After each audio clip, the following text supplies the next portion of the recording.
Welcome, low ego action heroes and phoenixes. I forgot to press the stream button, so you missed the opening theme song, but here we are on Wednesday, March 11th, 2026. And Dr. Nick and I are here to do our Ask Me Anything time. We'll be here for about 45, 50 minutes today. We both have things to jump to right after, but we are here to take your questions. Hi, Ana Lucia. So if you have a question, drop it in the chat and it'll come up on the screen. You can also ask it anonymously at dcx.to/q. That will come into my email and I'll get it pasted in. And if for some reason your question through that comes in after the show ends, I will catch it and save it and make it part of next week's show. Outside of that, don't forget to join our Discord and Patreon communities, which are free. Check out some of my upcoming events. I've got an exciting new course that I'm working on that's going to teach you a little bit of my atomic product market fit and a lot of how I'm using AI in my work. And it sounds like some of you want to learn more about AI, so I can teach you what I'm doing. Let's bring in the good doctor, Dr. Nick. Ciao, ciao. Good evening. Hello. How are you? How are you all out there in in YouTube land, LinkedIn land, everywhere else? Okay, you're still very quiet. Do other people hear Dr. Nick a little bit quietly, or is it just me? Okay. Am I louder now? One, Not two, real. 1, 2. I don't know why it's not showing as fully in the right channel. But we'll do our best. I can try to turn you up from my end if people think that you're too quiet. Hopefully, we'll hear from the audience. I'm going to try and reconnect, see if this works. Reconnect. You're leaving and coming back? Yes. I'll miss Well, you. I have to in order to change the microphone setting. Every time I change it, I have to reconnect. Okay, I will flip back to a giant thing of me and people won't see you. Okay. Thanks. All right, so while we're going to wait and see if Dr. Nick can get his sound improved, did his sound weird to anybody out there? Was it just me? Hi, Pumpalate. So let's see. Just looking through some spam emails to make sure I haven't missed anything from any of you. And I was also going to put up, where did it go? Anyway, this is Ask Us Anything, and you are absolutely invited to send in your questions. We did get a question ahead of time, and Dr. Nick is back. Dr. Nick, how do you sound? 1, 2, 1, 2. How is that? Do I sound better? Can you hear me? It's for some reason it's showing up just in the left channel for me, but let's ask our viewers. Ana Lucia and Pumpalate, how does Dr. Nick sound today? You can hear him? Hello, 1, 2, 3, 4. Can the world hear me? I mean, everything looks good on my side. I'm actually a bit toppy.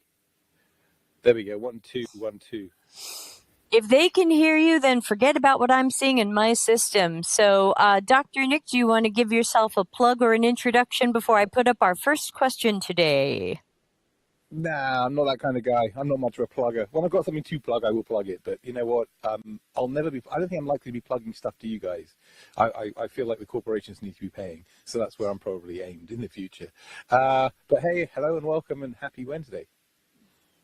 Thank you. And Ana Lucia says, yes, she mostly hears you in her left ear. So I don't know why we're not getting a full stereo sound from you today, but hopefully people can hear enough of you. It's always something each week. You and I go on a fresh technological adventure.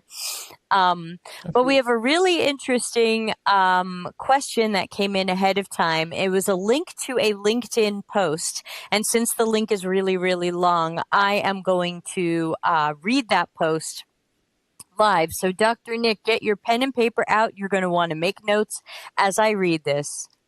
And people in the audience, you're going to want to respond to this as well. We want to know what you think. This was sent in anonymously. I don't know who sent it in, but I will put this up on the screen. So this is the actual question, which was, what do you think about LinkedIn eliminating the PM role? And then it was a link to somebody's LinkedIn post about it. And again, that's a hard link to follow. So I am just going to put it up on the screen. Now, let me see. I can also put it up on the screen and read it, but then I have to make sure I don't accidentally turn off Dr. Nick's audio, because technically, when I take him off the screen, his audio goes off. Okay, so hold on. So, Dr. Nick, we don't see you, but we hear you just because I don't have you on this little module. This is what I'm going to read out loud. I know it might be a little too small for some people, but here's what it says. It's a post by someone named Pedro, letter A. He's a second degree connection, so I think he's commented on some of my stuff recently, but I don't know him that well. And this post is from earlier today. And it says LinkedIn just eliminated the PM role. They scrapped the associate PM program and replaced it with associate product builder, one person who codes, designs, and ships. Anyone from any function can now take a product from idea to launch. Around the same time, a post went viral, making the same argument. The PM designer engineer trio is dead. AI compresses execution so much the model collapses to builders and sellers. The PM was only there to translate, and translation is now cheap. So Pedro says, I find both arguments genuinely exciting. The old model had real bloat. If AI can collapse it, something faster and more coherent could emerge. But both leave the same question unanswered. When one person can design, code, and ship in days, the impulse to just build something becomes almost irresistible. Speed feels like progress. Starting feels like a decision. It isn't. A full stack builder who skips discovery isn't moving fast, they're just failing faster. Here's what I think the model actually requires. AI doesn't replace the need for conviction before building, it changes how fast you can build it. You can now synthesize customer signals, stress test a problem statement, and pressure test your direction before a single line of code gets written. The same AI that makes building cheap can make knowing cheap first. The PM who thrives isn't the one who moves fastest to build, it's the one who moves fastest to know and then hands the builder a problem worth solving. You can give a full stack builder every tool in the world. The question is what they point at it. Let's put Dr. Nick back on the screen. Dr. Nick, Okay, thoughts this is on great. that? Do you want me to send you Okay, the can you link guys? to it? No, I'm just got it in my head. As long as you can hear me, I don't want to be talking to myself. I Can you hear me mostly with hear one you. ear? Or no? Okay, and Ana No. Lucia will make your question next. Yeah, Dr. Nick, go ahead. What do you think of that question? I'll just put it back up on the screen. Okay, but are you sure you can hear me before I say anything? So I do hear you. You're just quieter than usual because you're mostly coming through the left channel and not so much through the right channel, and I don't know why. So we hear you. It's just a little So quieter. okay. So look, the problem with this post isn't the content; it's the kind of the absolutist thinking, right? It's the black and whiteness of it all. It's the world isn't like that, and the reason why LinkedIn gets there, gets there under, is because everybody has got different perspectives and different needs and different pain points and contexts and environments and people and all the usual variables. Compare our problems to each other and go, no, yours is wrong and my solution is right. And it's garbage. It's all black and white. It's about fitness for function. Okay. Now let's get a couple of ground zero items out of the way to begin with. The design engineer is here. It's not coming. It's here, right? You may not feel it, but it's here. It's landed. It landed probably a couple of years ago, but it's just been creeping. The design engineer is the team of one that we're all talking about. It's not going to be a ubiquitous design engineer everywhere because it doesn't work in all contexts. Okay, that's why the black and white thing doesn't work. In some contexts, a reduced product team of 3, like he talked about in the post. In some, 1. In some, 5 to 10, probably in central government and the usuals, right? So not a lot changes in that regard. What does change is the ability for leadership or teams to flex in the way that they construct products. Okay, that's what's up for grabs, and that's why everybody's freaking out because it's like, I'm valuable, no, I'm valuable, no, you're right, and it's pathetic. It's genuinely pathetic. So I'm sitting back here like, okay, You fools have been bullshitting for years. You're making me, Debbie, and the rest of us look absolutely amazing right now. Really. You're doing my work and Debbie's and everyone else for us, right? I'm not panicked by any of this stuff. I'm totally fine with design engineers. I want to work with design engineers, okay? Now, there's another big assumption in that post. AI is not the perfect thing that everybody thinks it is, right? Just because it does some cool stuff doesn't mean, it's like your confirmation bias is just lulling you into this beautiful, warm sleep, right? You need to wake up and spot the errors, the omissions, the hallucinations, which you're not seeing in all the tripe that we're throwing out of these things. Now, yes, there's fantastic work done. Yes, there's cool stuff happening, but there's a ridiculous amount of marketing and hype going on right now. And frankly, things like Claude Code are already looking long in the tooth, in my humble opinion. So you can't just say AI is going to do it and boom, and in the way that you are, because it isn't that cut and dried, right? Validity is a major problem. Misinformation is a major problem. The fact that no one even knows to check is a major problem. And that's got nothing to do with the technology and everything to do with the human wetware, the stuff in our heads, our brains, right? That's really what this is about. So find your value. That's the bottom line here, in my humble opinion. I know my value. Debbie knows her value. Other of our peers know our value, right? That's what we've been kicking and screaming about for the past 10 years, is the stuff that you're doing doesn't drive value. It doesn't make money. You're going to be in trouble. And lo and behold, they're all losing their jobs. So find your value. And then in the reduced product team, you've got value. You've got something to add. Me, I'm a researcher and a product designer. I'll find a space in there somewhere. That's the answer, really, is finding your profile for your skill set in the team, in the product team, that in the company doing the thing that you want to do. I don't think it's safer to say, and this is the scary part, if there are lots of young, hot design engineers who can do everything and well, the things that Debbie and I used to consider unicorns 20 years ago, 15 years ago, like they did exist, but they were genuine unicorns. They will happen and they will become more popular, and they will have more flexibility in the roles that they can go for. Do you see? That's kind of the competition now. I think that's why there's so much knowledge hoarding going on right now. Nobody wants to share this stuff because it's all competitive advantage in the value stakes, in the human value stakes, which is really what we're up to. So that was a long answer, but I think I smashed it. Always happy to give you the floor and hear what you're thinking. And I think I mostly agree with you. I can't think of too much that you said that I actually don't agree with. So I think I just want to expand on it. And that is, I want to start by holding up a couple of books, as everybody knows I like to do. My Customers Know You Suck book came out in 2022. And in that book, I challenged the product manager role. I wondered what we needed it for. And I thought that if you had a very strategic researcher or designer or service designer, I wasn't too sure what the product manager was going to do, especially since it used to be a job for someone with an MBA, and now it seemed to be a job for ex-lawyers and yoga teachers. So I wasn't too sure what I would need a product manager for.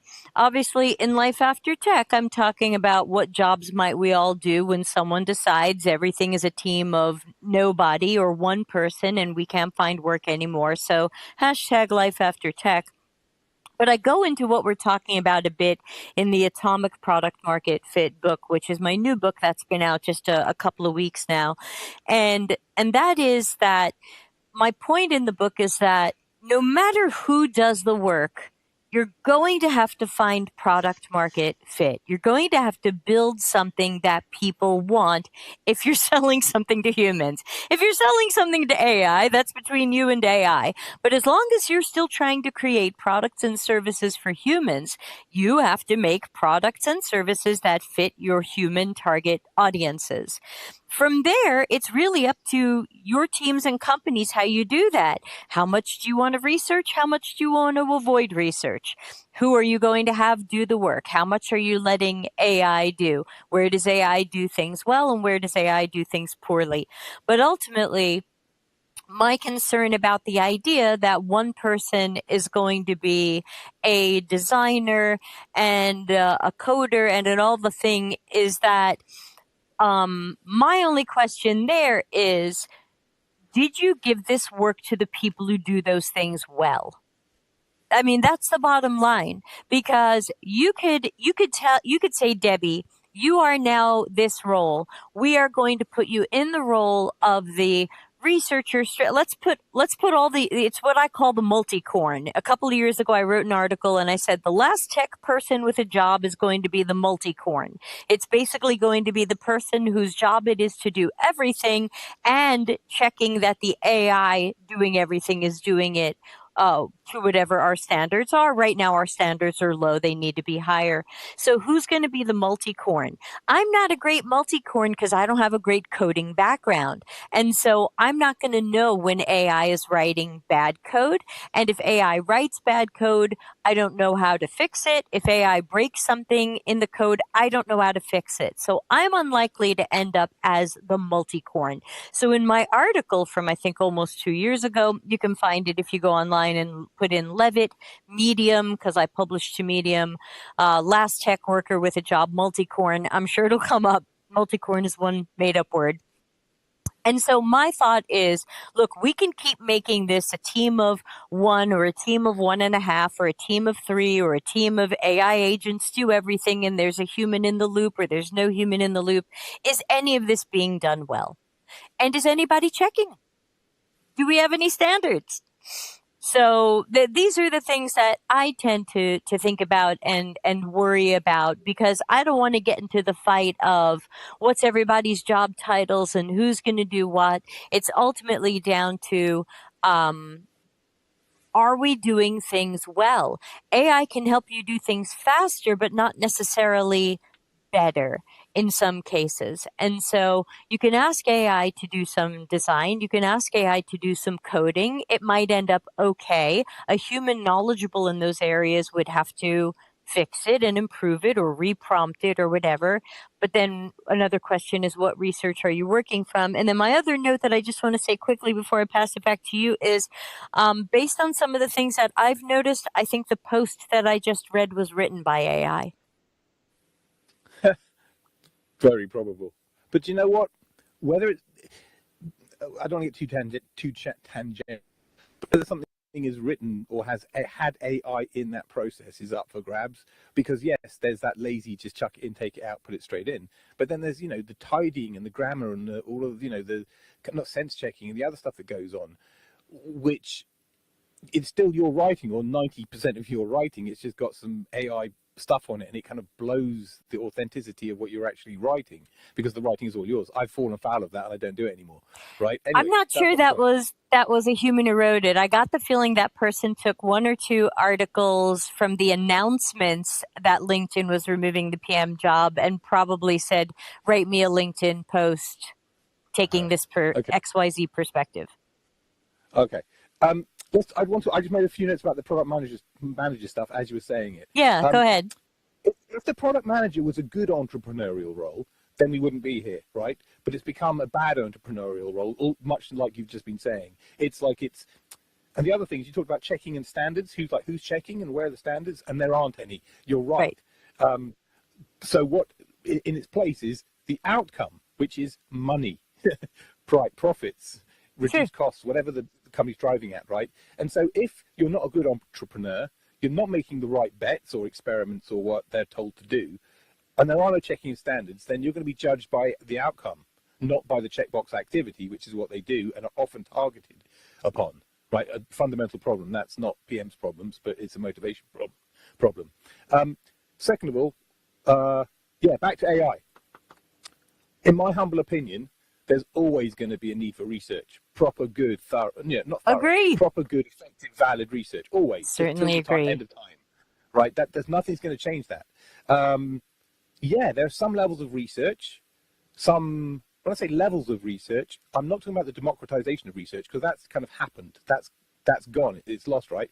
But that's the difference between pro and amateur, right? I can do research, you can do research, but the sort of research that I'm going to do is going to be a lot better than somebody else's because I'm a pro, Right. right? That's the difference, right? So, finally, on the team of one or many stuff, the one of the things that no one's really talking about, and this is very, very important, is work distribution, right? There's only so much one person can do during the day. Now, you look at the typical founder stroke entrepreneur work 996 or whatever it is, you know what I mean? All that bonkers stuff, right? Also think about the logistics of being able to just sort of remember all that stuff. And yes, you've got agents to help you, and that's all wonderful and brilliant, but you are outsourcing too much at that point, way too much. And if you're just garage person, great, that's what happens. That's what you do to get to a proof of concept, get funding, and off you go. But that ain't most of the enterprise. In fact, that's none of the enterprise. So different context, different game altogether. So point of that is that work, you've got an outcome to achieve because somebody said to you, do a thing, make money, right? You're not going to do it all on your own, and you're always going to be in some kind of a team, whether it's one or three or five. And so that's about distribution of responsibility and skills and interworking, so that the sum of the parts is greater, or the sum of the whole is greater, you know, that one, right? And that we all contributing our individual expertise and stuff to something that makes money, that gets you the outcome, right? That's much tougher on one or two people, but also much quicker than five or six because there's less negotiation, but it depends on the context. Do you get that's my point. Right. Yeah. Anyway, Yeah, I think we're still mostly, if not completely, agreeing, which again is always optional for you and me. I'm happy for us to see things differently. I'm not trying to disagree. I'm just telling you the way that I see it. And if we see No, I things the think we same see way, it then that's similarly. really good. Yeah, good. Listen, we can act out for the crowd and like have a really fiery discussion if you'd like. No, we're fiery enough without fake drama between us. Oh, I'm bored of Dr. Nick, authenticity. you're yucky. My weeks are insane. You got, but hey, here's the good news. I've got 6 people lined up for a research on Monday. 6. Woohoo! Gone from absolute famine to feast. Oh, yeah, I'm with you. In the first 2 weeks of February, before I went on a vacation in the third week of February, I had 2 freelance clients and I had to do all the interviews and their reports before I went on the vacation. And so for one client, I had to do 10 1 hour interviews. And for the other client, we were trying to find 10 people, but we had a lot of trouble recruiting. We ended up with 7. And those were actually done by Pier Mario, with me listening in on 6 of them because they were done in Italian. Oh wow! So we Very did good. 6 interviews in Italian and then had to write a report in English based on what we learned from talking to the Italians.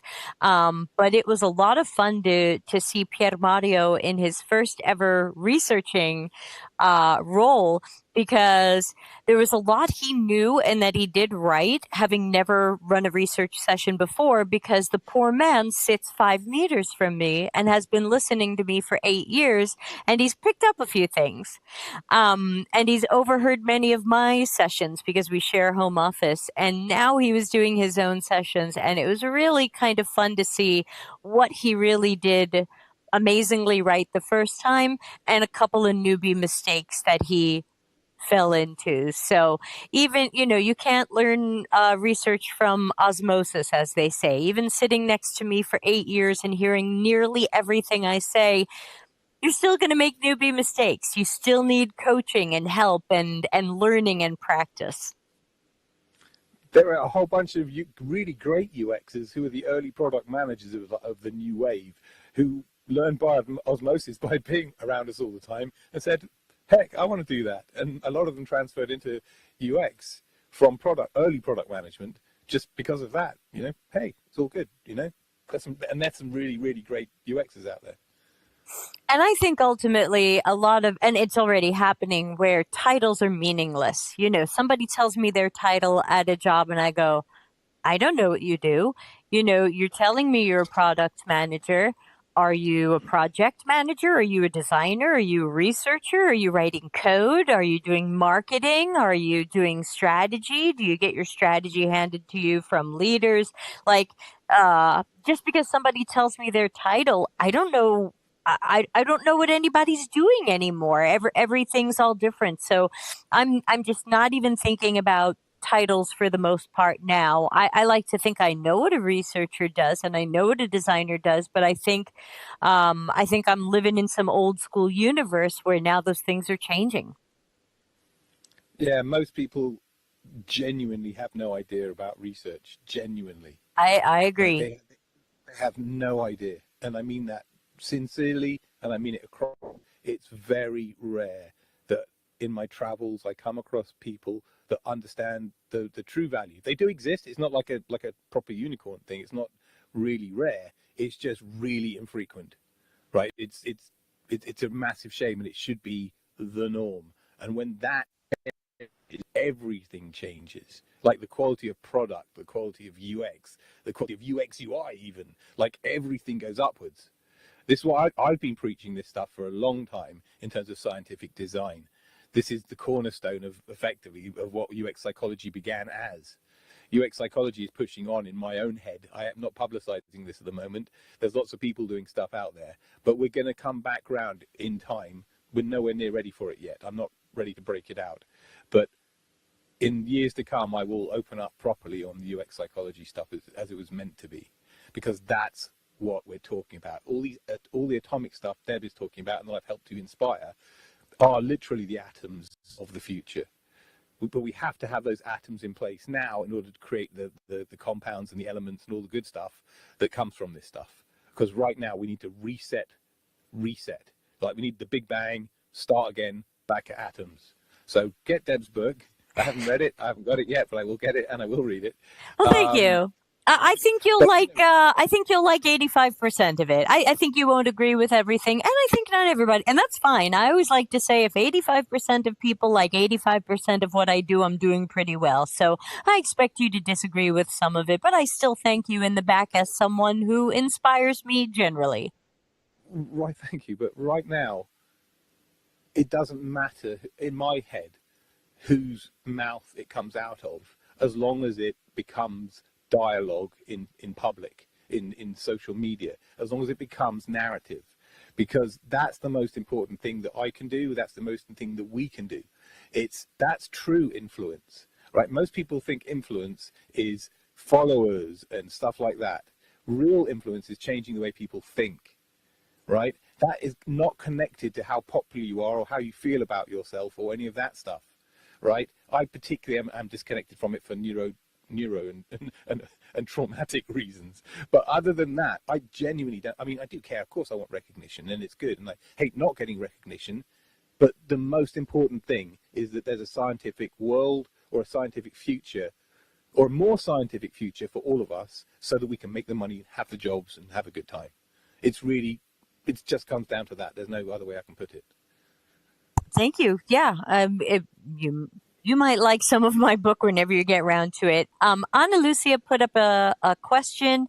I don't want to ignore her. She put this in the chat while we were answering the other one. I'm going to read this out loud. She says, "I have a question today, especially since we have Dr. Nick in the house. So there has been a lot of news lately about mental health and AI.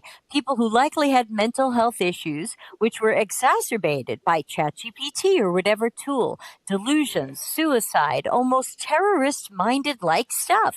Completely bonkers. How should the world address this matter?" The world, unfortunately, Anna Lucia, the world cannot address this matter. I commented hard on this today on LinkedIn. Um, we were talking about adult AI pornography, which is it's a dirty word to say out loud, but it's a very big problem already, right? My son, my 13-year-old son, came to me with grok, in spicy mode. Said, "Dad, do you know about this?" I'm like, "Oh my god, how did you even get How that?" did you get it? You're 13. Yeah, like, how did you even know about it? How have you got it? Like, because I've been encouraging him to use AI, but he just walked into the worst level of obscenity available today, as far as I'm concerned. It was, I mean, check it out in your own time, in your own and not safe for work environments and all No, kind of that thank stuff. you. But it will it will shock even the most hardened of individuals. It's very eye-opening. And my point was, and this woman had posted that and said, look, my son also had some kind of experience, blah, blah, blah, right? Why aren't there more protections against this stuff? And it's the same sort of question that Ana Lucia is asking. And my response was exactly the same as I'm going to say right now. Social media, Facebook is 10 years old, right? It was, it's 20 years old, 2005. 20, yeah. It was 05. Yeah, it was 05 or 04, 05. Hold So on, it's call it listed in my book, but go ahead. I think it came out in 2004 and found product market fit in in 5. 2005. I joined in 05, right? So yeah, And I about think 20 years. okay, call it 20, 21 years, right? We're only now, Australia last year made social media illegal for under 16s, and they were the world leaders to do that, to ask the question and legislate for it. My country, in the UK, is discussing it but has done nothing and is just faffing around with it, right? Every parent knows it should have happened a decade ago. And here we are a decade later, and it's still a complete Wild West. The companies are wrecking the dopamine systems of our children permanently, right? Doing long-term developmental harm for money. Let's not mess around with this, and no one's stopping them. So now we fast forward to Ana Lucia's question, and what has changed? The technology has changed, but the governance, the regulation of the access is completely a Wild West because money. End of story. And it's disgusting. And that's why the world can't address this, because money is so powerful that after 21 years, they're still milking our children of money. And I've been screaming on social media with all the influence that I've got and all the followers, and it does nothing. No one cares. Because a lot of my 33,000 aren't parents. Yes, and I'll add to that because I 1,000% agree with you. This problem hasn't been improved because the people who make the money from it don't want the problem improved. They want this, to them, it's not a problem. This is success. The cruelty is the point. The money is the point. The effects that we think are negative are the effects that these people are looking for. They're looking for harm, addiction. They're looking for these things. And so we're saying fix this, and they're saying not broken. And so it's hard to even have that conversation with a social media company or an AI platform when they're going, what are you talking about? This is fine. And I would add on top of that, so many of the leadership levels and the C levels at a lot of these social media and AI companies, these people, and again, I can't diagnose a psychological condition, but these people sure seem like malignant narcissists to me. And malignant narcissists love power and money, but they also genuinely love to harm others. And I think that when that is the force of at the head of a company, and that is the person who's deciding company culture and company policy and what's ethical and what's not and what fits higher standards and what doesn't, then the decency that you and I think should be common decency is not common, because to them it doesn't meet the end goals. You have to follow the money and look at the end goals. Honestly, I hear what you're saying about malignant narcissism, but actually, I'm going to be really controversial here. I think it's a sign of the very wealthy. I think because there's a lot more very wealthy in town, there's a lot more malignant narcissism going on, or whatever. I think being very wealthy or becoming very wealthy makes you that. Or maybe, I don't know, maybe it's just old money that's that way. I don't know. The irony, and this was what slays me, is that California is the most kind of, I don't want to say woke, that's a horrible word, but the most open-minded, ecologically, environmentally, earth-loving state on the planet, right? Yet they're the ones responsible for building data centers and sucking electricity up like it's going out of fashion, right? So, again, it's accept money. Like, it's like, if anybody else was doing that, they'd be pointing the fingers and rallying and advocating against it and going absolutely mental. But because they're lining their own pockets with it, it's okay because it's Silicon Valley. I don't understand We're that. creating jobs. Yeah, but you're not. You're Right, actually creating machines to empty the jobs. It's right. really, but it's a two-tier thing. It's not okay, but I sound really socialist, and I'm not. But I'm becoming more socialist because it's, you know what I mean? It's weird. I'm Yeah, an environmentalist. yeah. Well, I'm with you. It's one of the reasons that I'm only using Claude right now. I don't generate any images in AI. I don't generate images, art, music, videos. I'm not generating things. I only work in words because that's going to be the least power hungry of anything. It's going to use the least of the but again, at its nature, a lot of AI is problematic. Hey, it's Pepe. Pepe, you keep having new YouTube accounts or you keep changing your name, but we still know, I know who you are. I don't give away who you are. Might not be malignant, but being dissociated in their small, rich bubbles, like the way it's easier to harm someone with a button than being up close. Yeah, a lot of this harm is very easy, but at the same time, even when these people are aware of the harm, they appear to celebrate it. I mean, when Grok was making inappropriate material on Twitter on request, and I won't say the type of material so we don't get our video banned on YouTube, but when it was making inappropriate child related material on request on Twitter, Elon Musk complained that it was being censored too much. Yeah. Musk seemed to think that was the biggest problem with Grok was not that it was doing these illegal, immoral, unethical, completely 100% harmful things. It was that we're censoring it. Mm. Uh,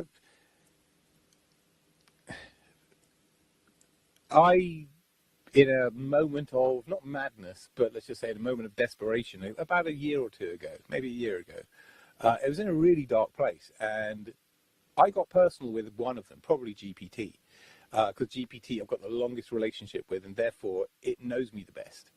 Um, I was using it like a therapist this once, right? And I don't do this. I'm not that kind of guy for whatever reason, good or bad.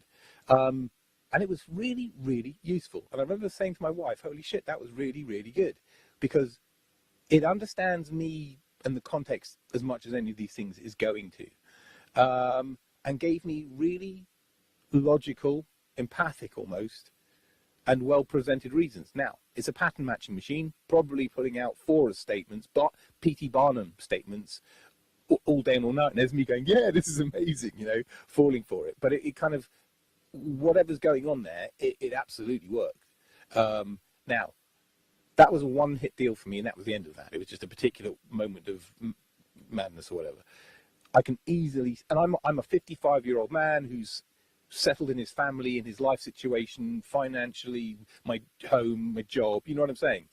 If it was my 21-year-old self or 30-year-old self, a lot more turbulent, a lot less settled, a lot more, unresolved stuff, I would probably be leaning on that thing all day and every day, right? Right. No question, right? And I think I absolutely would develop a long-term relationship with it. It would guide my thinking, be my voice on my shoulder, my confidant, all of that. Um, You think it's your friend. yeah, yeah. And then if it says something that's even ambiguous or straight up go and do something bad, harm yourself, I probably would just listen.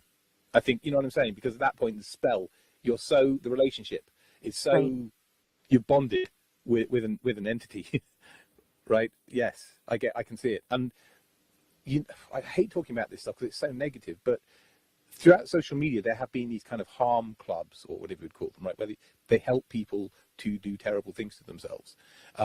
This is the 2026 equivalent of that, right? It's only the difference now is it's hard to can't track it down, and there's no, you know what I mean? There's no trail, right? You can't go into a chat room and go, that person is causing hell. Let's shut the room down. Let's get that person. You can't do that. It's this big entity called LLM, right? So it's very bad, very dangerous, and I don't see any legislation happening anytime soon.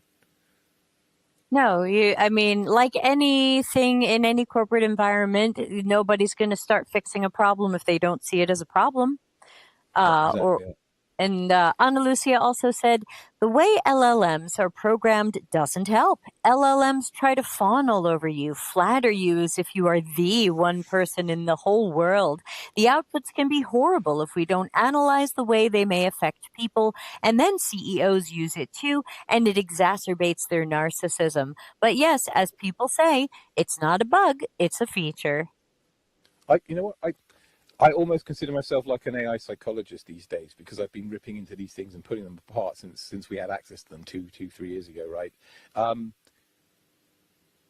when you're in a bad situation, low valence, low mood, depressed, anxious, all of that stuff, I haven't got a psychological phenomenon or term for this, but you are absolutely more open to suggestion, right? Sure. Some forms of suggestion from some because you're in a desperate, needy state.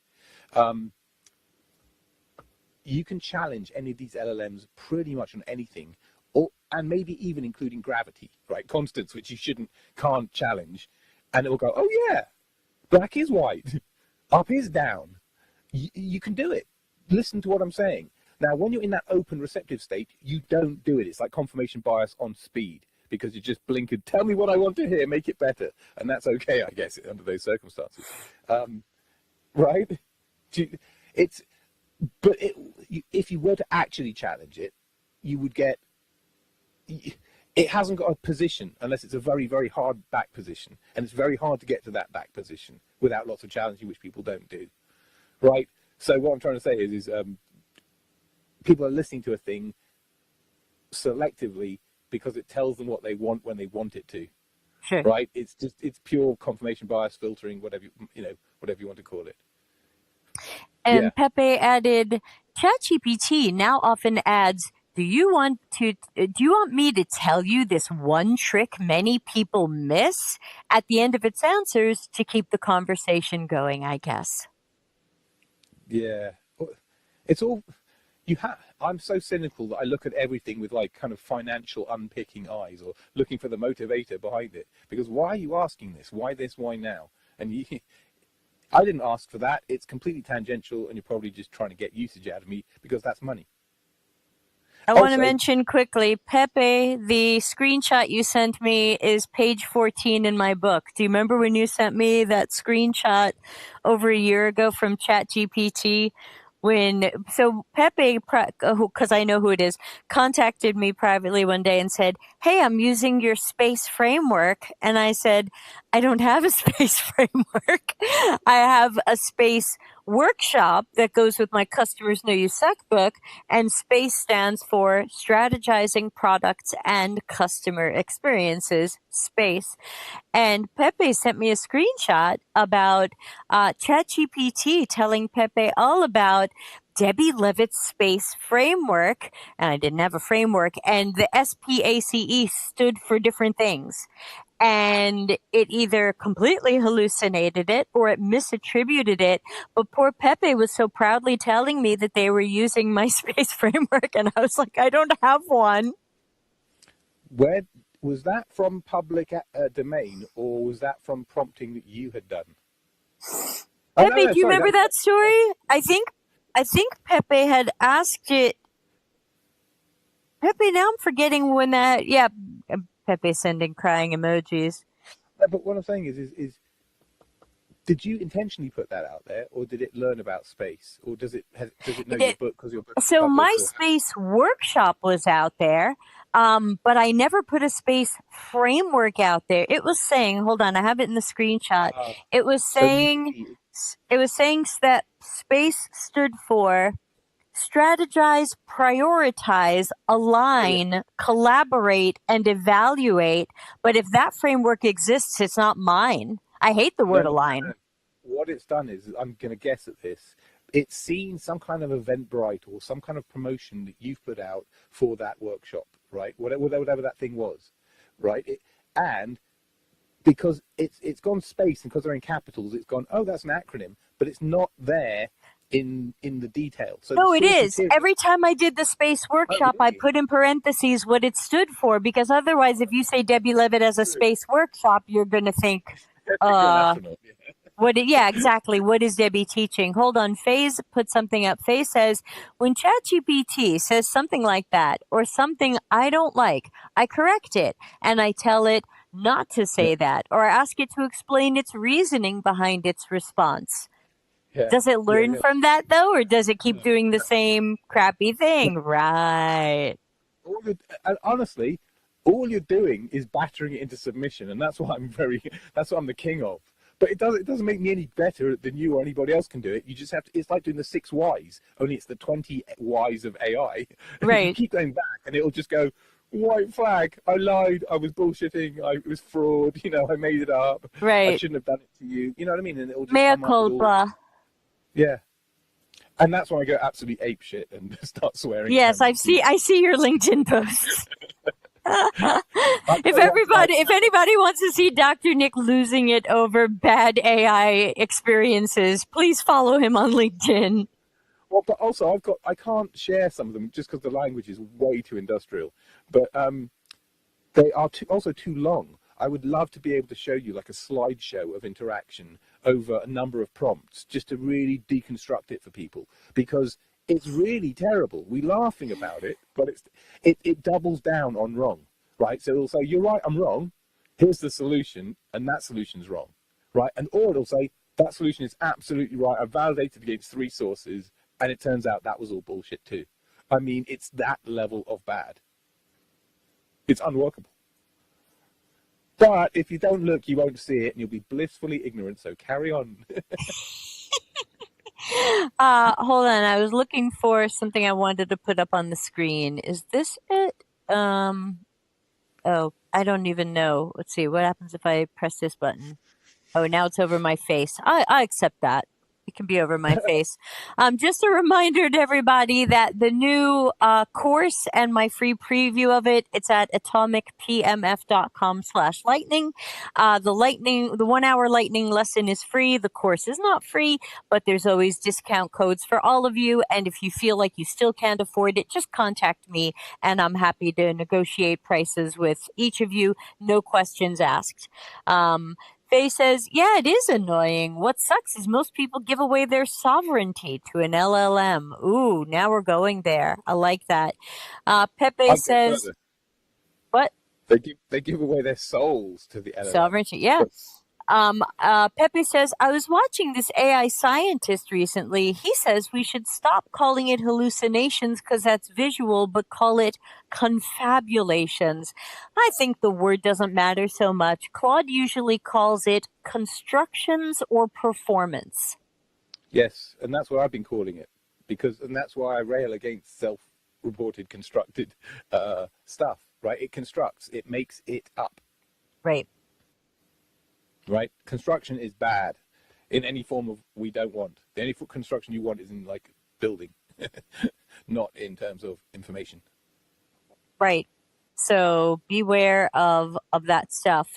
So Dr. Nick and I both have to go a little early today. I'll start playing the show ending music. Dr. Nick, any final words for today? I finally almost have a website ready. Hey, look at you. Yeah, it's called Fine Science. I can't use my old big digital energy thing for legal reasons.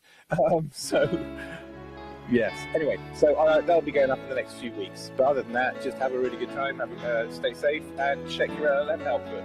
See you later. All right. Well, we'll see you hopefully in another month, and you'll have something to promote. So, and Jonathan says, I've been surprised how bad some AI outputs are, even with very specific inputs. It really depends on the model you're using. Indeed. All right, we're going to say goodbye, everybody. Next live stream is Friday, book club. See everybody there. Thanks, Nick. Bye.